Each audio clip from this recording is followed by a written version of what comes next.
Hi everyone, this is Ila Lynn, and thanks for stopping by my channel, Everything Spiritual. This is a channel where I provide spirit-guided, intuitive, tarot, and oracle card readings, as well as informational videos of a spiritual nature. Today I'm going to do my 12-house astrology readings for the month of July. And since we're in the season of Cancer, we're going to go ahead and get started with Cancer. The decks that I'm going to be using for this reading are the Lenormand Oracle deck. And then we have the New Era Elements Tarot and the Gilded Revere Oracle. Cancer runs from June 21st through July 22nd. It's ruled by the moon. It has a negative polarity, which means that it's a more receptive sign, and it's also a cardinal sign, which it's someone that likes to take action regarding leadership matters.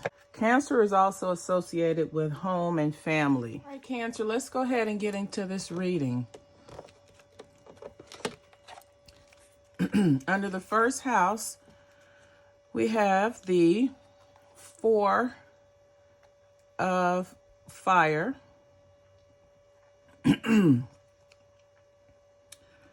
which the Four of Wands, which is fire. The wands symbolize the fire element.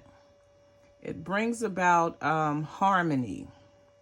So, Cancer, for some of you all in your first house, you're looked at as someone who brings about harmony.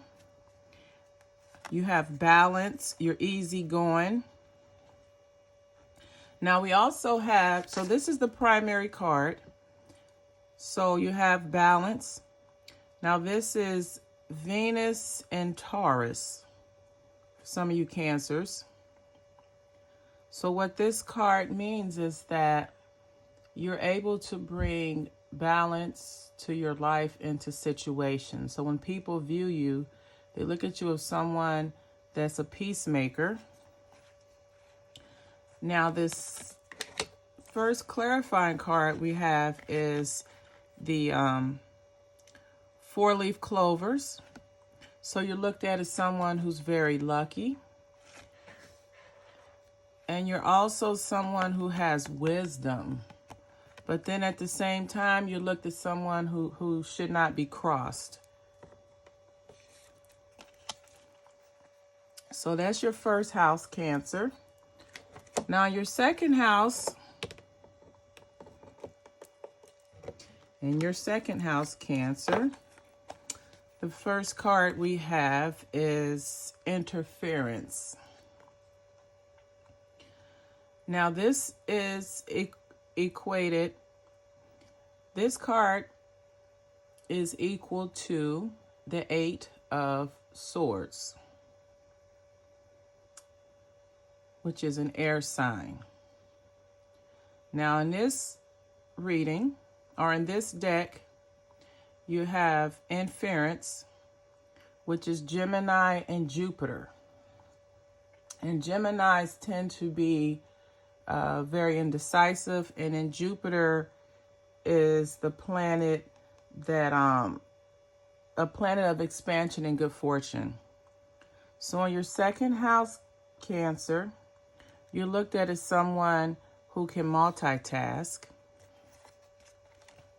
You're very successful at multitasking. You're multitasking when it comes to making money. As you can see, we have the first card we have to clarify the Inference card is the Sun card, which the Sun just means the Sun's energy, vitality, and success. Someone is very successful. And then you have the Fish, which indicates that you're very prosperous. You're financially stable. You're able to generate money, income, resources. And the mask shows that you're able to adapt and adjust to whatever situation or environment you're in, specifically when it comes to your earning ability and your ability to gain material possessions.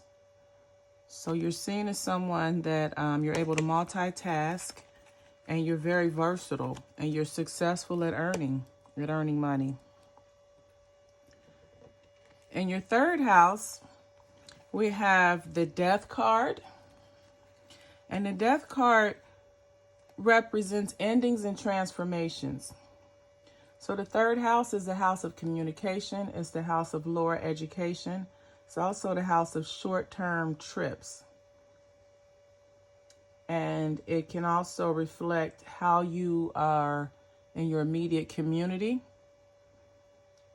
and your relationship with your siblings. So here, if you have the Death card in your third house, that's signifying something coming to an end or a transformation. Now, the clarifiers for that, the first one we have is the garden. So this is gathering, a card of social gatherings, networking, parties where people come together. And then you have the 39, which is the dice, which is basically taking risks and chances. And then the clock, Father Time, time being on your side. So in your third house, Cancer, you're going through a process of transformation where you're letting things go that no longer serve you. You're also in the process of networking and making new friends. And you're going to take some chances on some of the people that you're going to encounter, meaning you're going to give them an opportunity to, you'll give them the benefit of the doubt. Because whatever it is that you're going through right now, time is not on your side, or you're being reminded that it's time sensitive. So you're in a position, Cancer, in your third house where you're in a position in your third house, Cancer, where you're going to switch out. You're going to make some changes when it comes to who you associate yourself with and how you're viewed in your community. So you may do a makeover, or you may be in a position where you're starting over again. And you are letting go of people and things from your life that no longer serve you. The fourth house, we have the High Priestess is the primary card for your fourth house. The fourth house is basically where we get our love and nurturing from. So with the High Priestess being the primary card, Cancer, in someone's first house, you have a woman that's very intuitive and nurturing when it comes to her family. She is the matriarch. And this is someone that's very committed to her family's stability and emotional nurturing. And she's also someone that's able to overcome obstacles. So this is a very wise woman. This could be the matriarch of the family, or the mother, or it could be this could be the mother or the grandmother in a family. But she's someone that's very intuitive. She's very loving and nurturing, and she's a problem solver in the family. Your fifth house is the house of creativity. It's the house of children. It's also where we have our short-term relationships.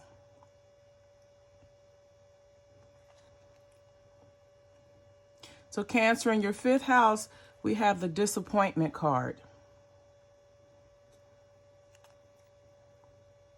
Now this disappointment, most likely it has something to do with a relationship. Since we're looking at the fifth house, Cancer, the fifth house is the house of short-term relationships. So Cancer, when it comes to you and flings or short-term relationships or just relationships that are just flings, you're very sneaky and deceptive. So maybe you're dishonest when it comes to women, because this is a woman, so we're looking at a male energy here.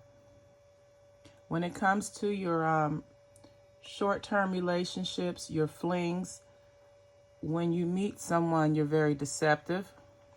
And then we have the woman card here, which is telling me, along with the stairs card, that you're in a position where you're dating two women and you have to choose. You have to choose between one.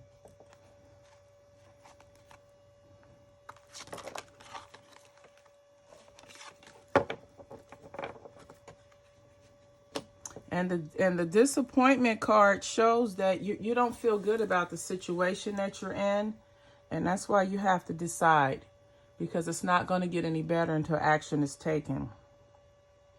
The 6th house, we have the Mother of Waters. And the 6th house is where we find our career, service. The 6th house is where we find our work, service, and duty.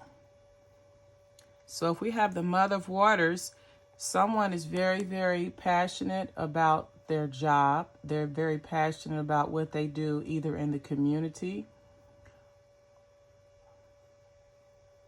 They're very passionate about their career. Now let's see what the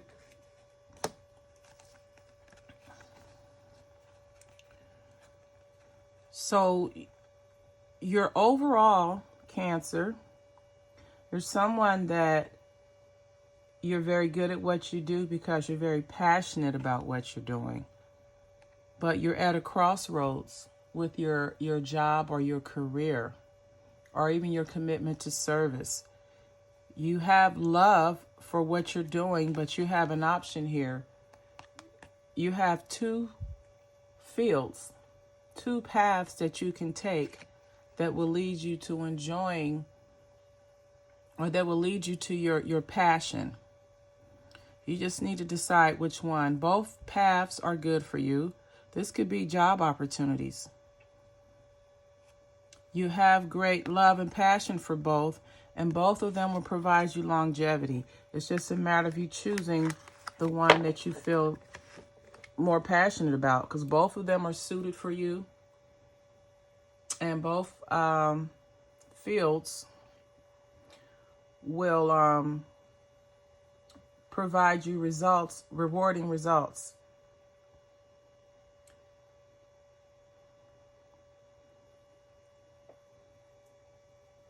Now, the 8th house,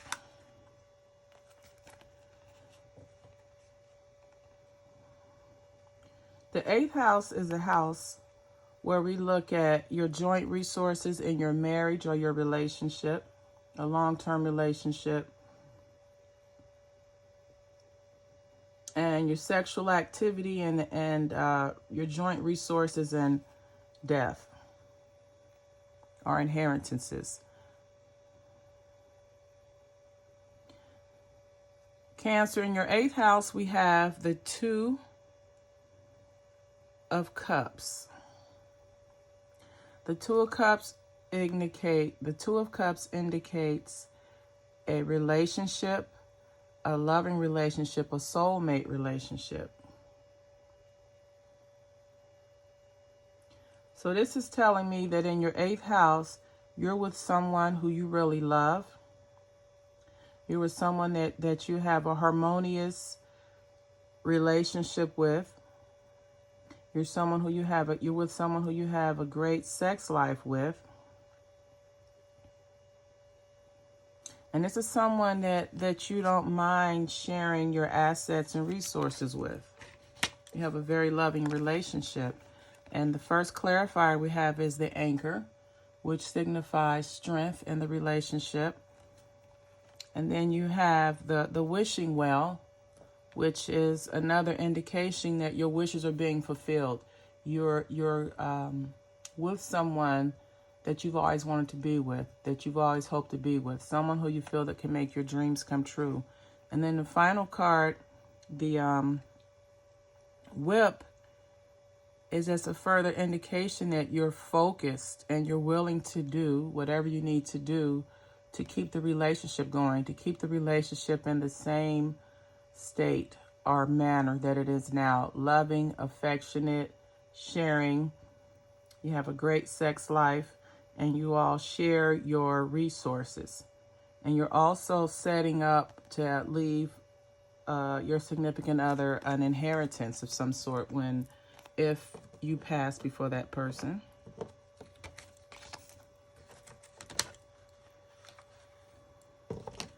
The ninth house, in the ninth house, we have the sun. So this is showing me that you are very successful when it comes to seeking higher learning. This may be someone who has education beyond high school.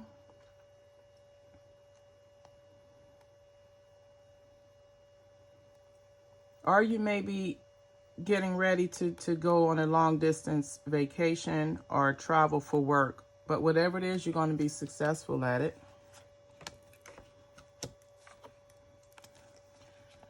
So we have the tree of longevity.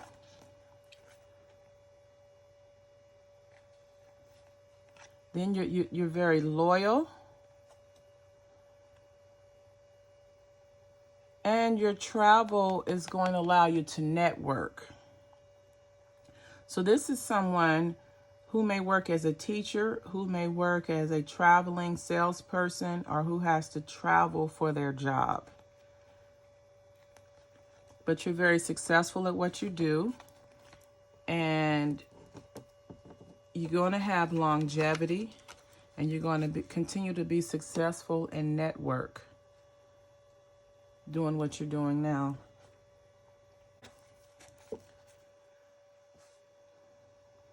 The ninth house is the house of higher education. In your ninth house, we have the three of abundance. So this would indicate that you're someone who enjoys higher education. So you may have a bachelor's or master's degree. You're someone who enjoys long distance travel. And you're able to do a lot of it. This is someone that travels a lot for their job. You may be a college professor or a teacher or a motivational speaker.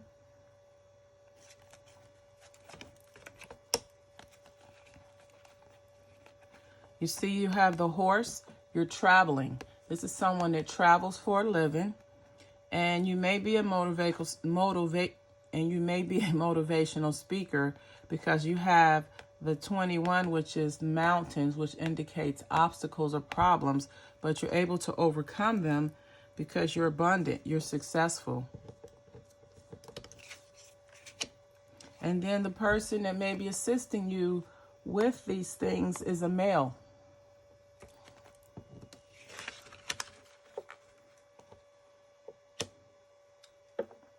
The 10th house is the house of your career and your public image. So in your 10th house, we have the Son of Earth, which this equates to the Knight of Pentacles. So regarding your career and your public image, you're someone that you're very methodical, you're attention to detail oriented, and you're able to take your time and plan your future and your career. Now, by this being the Son of Earth, Cancer, this is a male sign. So this is either, this is specifically pertaining to a male. You see, you're very structured with your career. You take steps and you make decisions that are well thought out, that solidify your future, that solidify your career. You only seek advice from those who you believe are wise, and you have very good attention to detail. You always look at the fine print.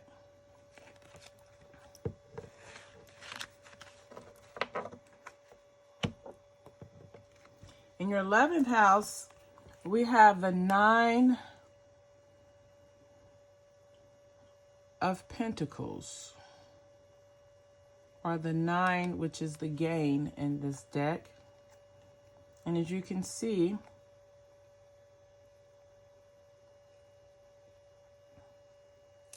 this is someone who is a nurturer. This is someone who can organize groups and bring them together. This could be a father figure.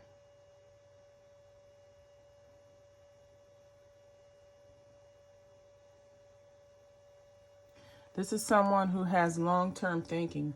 You're looking at someone who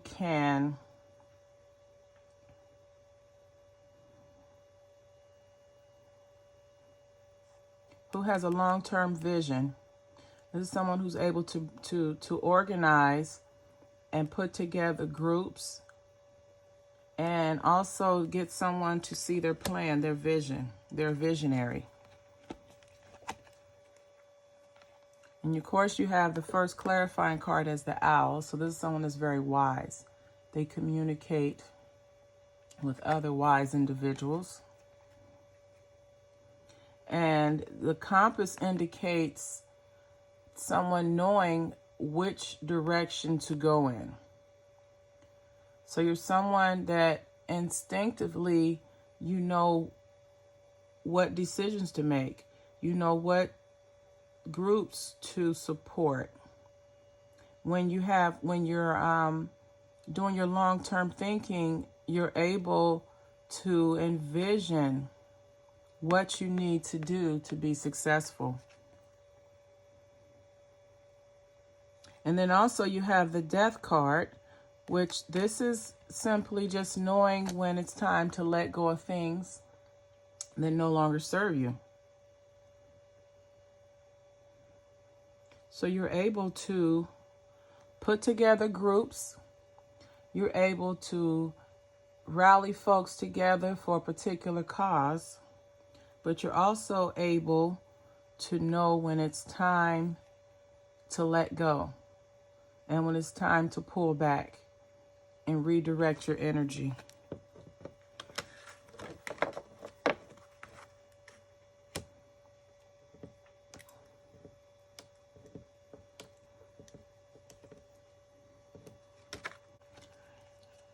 Cancer, your 12th house. In Cancer, in your 12th house, you have the 8 of Wands, or this is called swiftness. And this is a Sagittarius in Mercury. And this is showing that when it comes to your psychic abilities, if you're someone that practices metaphysics or the occult, you're very quick and you're driven.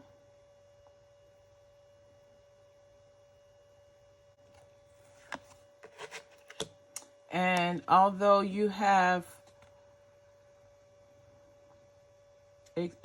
experienced some setbacks, some disappointments, some sufferings, as you're trying to navigate your way through your spirituality or through your metaphysical endeavors or your psychic abilities, or if you're tapping into your subconscious mind, you're not really certain or sure what you're doing.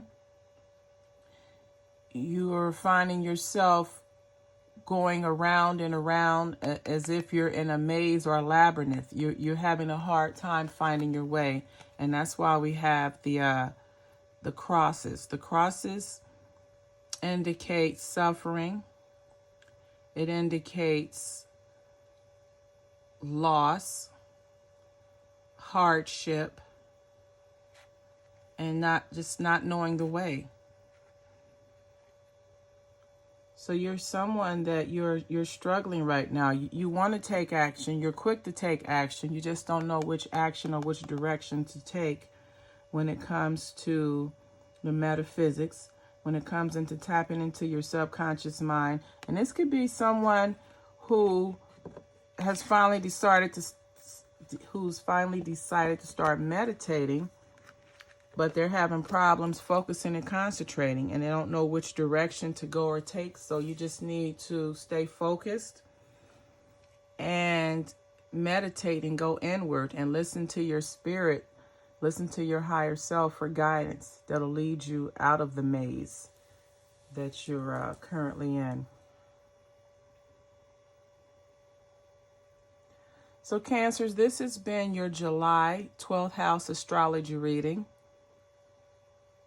If some of this resonated with you or someone you know, you can like, comment, and subscribe to this channel. And as always, until the next time, namaste.